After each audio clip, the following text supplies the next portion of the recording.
حامدا ومصليا ومسلما اما بعد بسم اللہ الرحمن الرحیم۔ ابھی ہمارا سبق بلوغ المرام باب المیاہ، یہ کتاب الطہارہ کا جو باب ہے اس کی حدیث نمبر 13 ہے۔ وعن ابی قتادہ رضی اللہ عنہ ان رسول اللہ صلی اللہ علیہ وسلم قال فی الحرۃ انہا لیست بنجس انما ہی من الطوافین علیکم، اخرجہ الاربعۃ وصححہ الترمذی وابن خزیمہ۔ ابو قتادہ رضی اللہ تعالی عنہ سے روایت ہے کہ بے شک اللہ کے نبی صلی اللہ علیہ وسلم نے بلی کے بارے میں ارشاد فرمایا،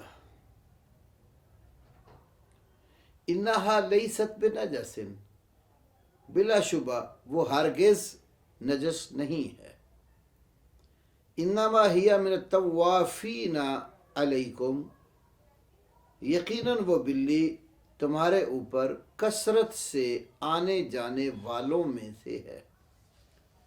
اخرجہ الاربعۃ، اس کو چاروں نے نکالا ہے، ابو داود، ترمذی، نسائی اور ابن ماجہ نے۔ وصححہ الترمذی وابن خزیمہ، امام ترمذی اور امام ابن خزیمہ دونوں نے اس حدیث کو صحیح قرار دیا ہے۔ یہ جو حدیث ہے اس کا ایک بیان کرنے کا سبب ہے، یعنی راوی حدیث نے یہ حدیث جب بیان کی صحابی نے تو ان کو ایک سبب پیش آیا۔ وہ سبب کیا تھا؟ ایک دفعہ ابو قتادہ رضی اللہ تعالی عنہ گھر میں داخل ہوئے اور وضو کا ارادہ کیا تو ان کی اہلیہ نے برتن میں پانی ڈال دیا، اتنے میں ایک بلی ادھر آ نکلی تو حضرت ابو قتادہ رضی اللہ عنہ نے برتن کو تھوڑا سا جھکا دیا تاکہ بلی برتن سے پانی پی لے، تو بلی پانی پینے لگی تو حضرت ابو قتادہ رضی اللہ تعالی عنہ کی اہلیہ کو تعجب ہوا، تو انہوں نے پھر اس تعجب کو بھانپ لیا، تو اس موقع پر اپنی بیوی کو یہ حدیث بیان کر دی جو نبی کریم صلی اللہ علیہ وسلم سے انہوں نے سنی تھی۔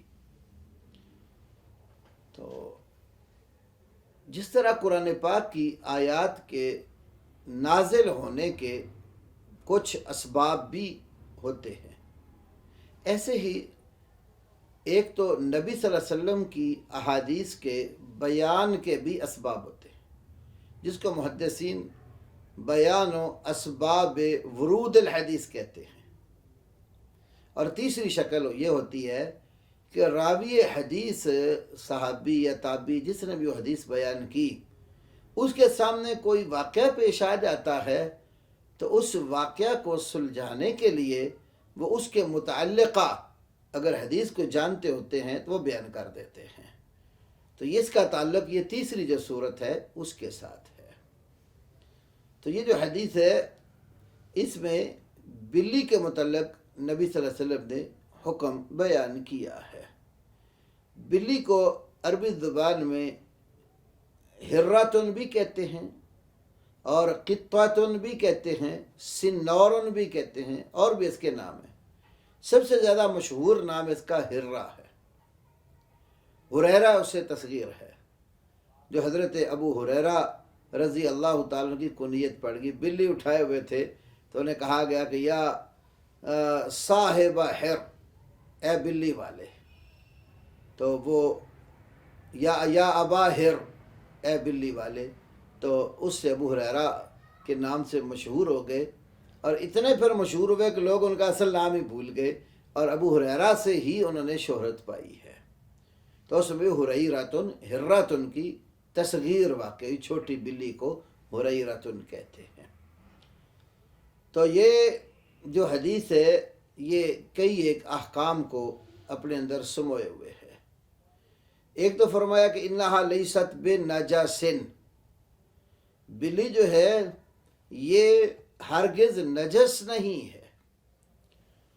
تو یہ میں نے پچھلی حدیث کے ضمن میں آپ کے سامنے ایک بات رکھی ہے کہ لغوی اعتبار سے ناجاسن اور ناجسن میں کوئی فرق نہیں ہے۔ البتہ فقہائے کرام نے ناجاسن جیم کی زبر کے ساتھ اور ناجسن جیم کی زیر کے ساتھ ان میں فرق کیا ہے، اور وہ فقہائے احناف ہیں جن کی کتاب شرح الوقایہ میں پہلی جلد کے 70 صفحے پر یہ فرق لکھا ہوا ہے۔ یہاں سے میں اپنے بعض ان دوستوں کو جو فقہاء سے بڑی نسبت رکھتے ہیں اور ساتھ شرکیہ امور بھی کیے جاتے ہیں، ایک مسئلہ سمجھانا چاہتا ہوں۔ وہ یہ ہے کہ جب فقہاء نے یہ فرق کیا کہ جیم پر زبر ہو تو نجاست کو نجسن کہتے ہیں، جیم کے نیچے زیر ہو تو وہ برتن یا وہ کپڑا یا وہ چیز جس کو نجاست لگی ہو اس کو نجسن کہتے ہیں، تو شرک کرنے والے شخص کو اللہ تبارک و تعالی نے ناجسن نہیں کہا، انما المشرکون نجسن، شرک کرنے والے نجس ہیں۔ یہ نہیں کہا کہ شرک کرنے والے کو کوئی گندگی لگ گئی ہے جس کی وجہ سے وہ نجس ہو گیا ہے، لہذا اس کو دھو لو تو پاک ہو جائے گا۔ کپڑے کو، برتن کو گندگی لگ جائے، کپڑا یا برتن دھو دیا جائے تو پاک ہو جاتا ہے، لیکن وہ جو گندگی لگی ہے اس گندگی کو آپ دھونا شروع کر دیں تو وہ پاک نہیں ہوگی۔ تو شرک کرنے والے شخص کو ناجاسن کہہ کر فقہاء کی لغت کی روح سے یہ بات سمجھی جا سکتی ہے کہ شرک اتنی بڑی نحوست ہے کہ شرک کرنے والا بھی پلید سمجھا جاتا ہے۔ اب اس کو جتنی بار بھی مشرک کو نہلائیں وہ پاک نہیں ہوگا، تا وقت کہ وہ شرک کی دلدل سے نکل کر اسلام کے اندر صحیح معنوں میں داخل ہو اور کلمہ توحید کو سمجھ کر عقیدہ صاف ستھرا بنا لے۔ تو چونکہ یہ انسانوں کی جو نجاست ہوتی ہے دو طرح کی، ایک نجاست حکمی ہے، وہ جیسے مشرک نجس ہے، بظاہر تو کوئی گندگی نہیں لگی ہوتی نا، عقیدے کی اس کو نجاست ہوتی ہے، اور ایک جو ہے نا وہ نجاست حقیقی ہے، یہ گندگی جو کسی کو لگ جاتی ہے۔ تو اب اگر بلی جو ہے وہ کسی برتن کے اندر منہ ڈال جاتی ہے تو پھر اس برتن کا اور اس کے اندر جو مشروب یا معقول ہے، کھانے والی چیز ہے، اس کا کیا حکم ہوگا؟ تو اس حدیث سے اخذ شدہ فوائد پر غور کریں۔ صحابی رسول نے جس موقع پر یہ حدیث بیان کی تو ان کی بیوی کو تعجب ہوا کہ بلی برتن میں منہ ڈال رہی ہے اور یہ سے طہارت، وضو یا غسل کرنے کا ارادہ رکھتے ہیں، وضو کرنا چاہتے ہیں۔ تو ان کے اس حیرت والے فعل کو دور کرنے کے لیے صحابی نے حدیث بیان کی، جس سے یہ بات معلوم ہوتی ہے اگر کسی شخص کو کسی دوسرے شخص کے عمل پر حیرت اور تعجب ہو رہا ہو تو اس کی حیرت اور تعجب کو رفع کر دینا چاہیے تاکہ وہ حیران اور سرگردان نہ رہے، اس کی حیرت کا خاتمہ ہو جائے اور اس کو پتہ چل جائے کہ میں تو حیران ہوں، ایسا کیوں، حقیقت ایسے نہیں ہے۔ دوسری بات، انسان کو اپنی اہلیہ کو بھی شرعی احکام کی تعلیم دینی چاہیے۔ جیسے ابو قتادہ رضی اللہ تعالی عنہ نے اپنی زوجہ کو اچھے اخلاق کے ساتھ ان کی حیرت کا ازالہ کرتے ہوئے ان کے علم میں اضافہ کیا اور نبی علیہ السلام کی حدیث ان کو بیان کی۔ اس سے ہمیں یہ معلوم ہوتا ہے کہ ہمیں بھی اپنے گھروں کے اندر اپنی بیویوں کو، بچیوں کو، بہنوں کو، ماؤں کو یا گھر میں رہنے والے دیگر افراد کو دینی تعلیم سے روشناس کرانا چاہیے، اور اگر ان کو کسی شرعی مسئلے کے حکم پر تعجب اور حیرت ہو رہی ہو تو ہمیں اس حیرت اور تعجب کا دلیل کے ساتھ ازالہ کرنا چاہیے۔ دوسری بات، بلی اگرچہ بذات خود حرام ہے، اس کا کھانا تو جائز نہیں ہے نا، اس کو کئی علماء کہتے ہیں کہ بلی جو ہے نا یہ درندوں میں آتی ہے، اس لیے کہ یہ اپنے پاؤں کے ساتھ جو ہے نا جھپٹا مارتی ہے شکار کو اور چیر پھاڑ کرتی ہے. دیکھتے ہیں نا ہم، مرغیوں کے اوپر جھپٹ پڑتی ہے، ان کو چیرتی ہے، نوچتی ہے، پھاڑتی ہے، اس طرح دیگر اور کئی اشیاء کے اوپر. تو کھانا تو اس کا حرام ہے، لیکن اس کا جوٹا پاک ہے. ضروری نہیں ہے کہ جو چیز حرام ہو اس کا جو جوٹا ہے وہ پلید ہی ہو. بعض اوقات کوئی چیز حرام ہوتی ہے لیکن اس کا جوٹا پاک ہوتا ہے. ہر جو بھی چیز جو ہے نا وہ شریعت نے حرام قرار دی ہوگی اس کے دیگر امور پر بھی غور کیا جائے گا کہ شرع نے اس کے جوٹے کو پاک رکھا یا پلید رکھا. تو جو چیز حرام ہو لازم نہیں آتا. بعض حرام چیزوں کا منہ ڈال دینا وہ نجس ہوتے، جیسے کتے کا حکم آ گیا. بعض چیزیں حرام ہوتی ہیں لیکن ان کا جوٹا وہ حرام نہیں ہوتا، جیسے بلی کا مسئلہ اس حدیث میں بیان کیا ہے. اس طرح باقی جو حلال جانور ہیں ان کا تو جوٹا ویسے ہی جو ہے نا وہ حرام نہیں ہوگا. وہ کسی میں منہ ڈال جاتے ہیں، گھوڑا کسی برتن میں منہ ڈال جاتا ہے، گائے یا بھینس کسی یا بکری کسی برتن میں منہ ڈال کے پانی پی جاتی ہے، تو اس کے اوپر ہم پلید ہونے کا حکم نہیں لگا سکتے. تیسری بات یہ ہے کہ بلی کے لیے ضروری نہیں ہے کہ اس کا منہ خشک ہی ہو.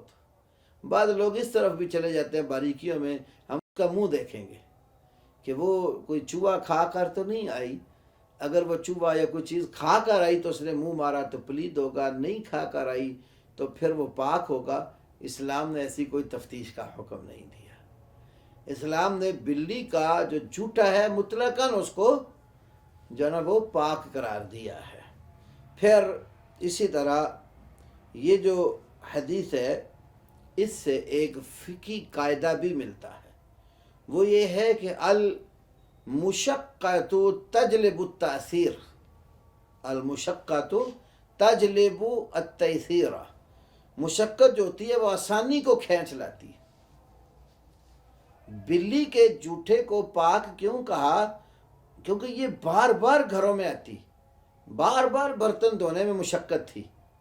اسلام نے ہمیں آسانی دے دی کہ اگر یہ بلی آپ کے آنے جانے والا، علت بیان کر دی اس کی، انما ہی من الطوافین علیکم، جو چیزیں آپ پر کثرت سے آنے جانے والی ہیں بلی بھی انہی میں سے ہے.